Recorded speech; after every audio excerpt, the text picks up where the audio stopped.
And we're back with the next installment of Pokemon Soulsilver Abridged, where I've just entered the Pokemart to get saddled with babysitting the egg from before. All I know is if a Japanese exotic dancer tells me my egg is special, I'm inclined to believe her, but I'll believe anything they say, due to a little less blood flow to my brain at the time. That's a boner joke, we all get 'em.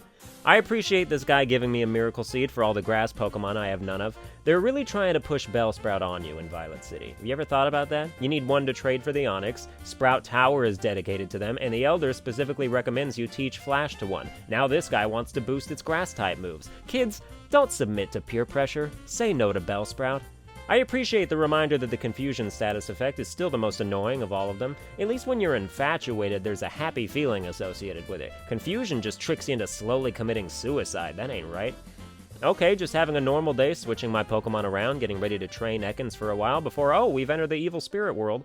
My copy of Soulsilver is pretty worn, because this is definitely the licensed DS version I acquired legally at a rummage sale, and you can't prove otherwise. After I battle one of the possessed, though, it purges the darkness from their souls, so we're good to go. By the way, never battle this guy. There's always a Magikarp enthusiast who gets his jollies out of wasting people's time with his paltry XP gains. You think you'll blow us away when they all evolve? You'll never get there. Hey kid, I know you're still a youngster and all, but learn the difference between singular and plural language. You have one Pokemon. You didn't find some, and they aren't gonna do shit for you but faint. Well, we've got to travel through Union Cave to get to Iggy Azalea Town. Apparently you can find wild Onix here, which is cool if you prefer Onix that don't get XP boosts. After giving more handies to more apricorn trees, we encounter our first Team Rocket thug, shouting and shoving a balding man like you do when you're trying not to attract attention. Let's go meet Kurt, the obsolete ball maker whose granddaughter falls into a deep depression whenever he's not around. Team Rocket's cutting off Slowpoke tails at the well, and Kurt's either going to teach him a lesson with his Pokemon, or become paralyzed from the neck down after falling 50 feet. So of course it's up to us, to show him you need better Pokemon than Zubat and Rattata to take over the world. It's here that I meet the newest addition to my team as well. I wasn't going to do it, but Slowpoke is another Pokemon like Ekans I've just never really trained before, so why not? The game thought it would be funny to give me one with a hasty nature, and we just laughed and laughed. Let's see how it's doing. Yeah, good fucking luck.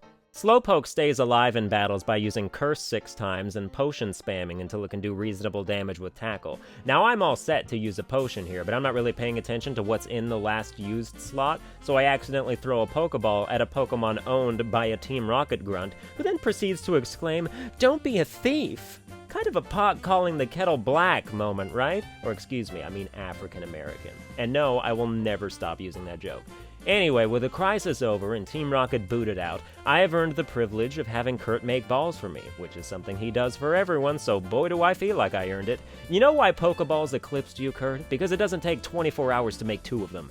But it's time to curse spam my way through the Azalea gym. Slowpoke is gaining good levels, and somehow this underling trainer has a Beedrill while the gym leader only uses Kakuna. But Bugsy stands no chance against my Onix, even with Scyther in tow. Unless, of course, Rock Throw decides to miss at a very pivotal moment in the battle. I'm gonna let you in on a little secret. Totodile could have easily taken care of Scyther at that point, but I throw the match instead so my more important lower levels can train more. Think I'll go battle Idiot and then come back. I could have sworn he started with Zubat, which is why I led with Onix, but if you want to do half the work of killing you for me, I'm always down for it.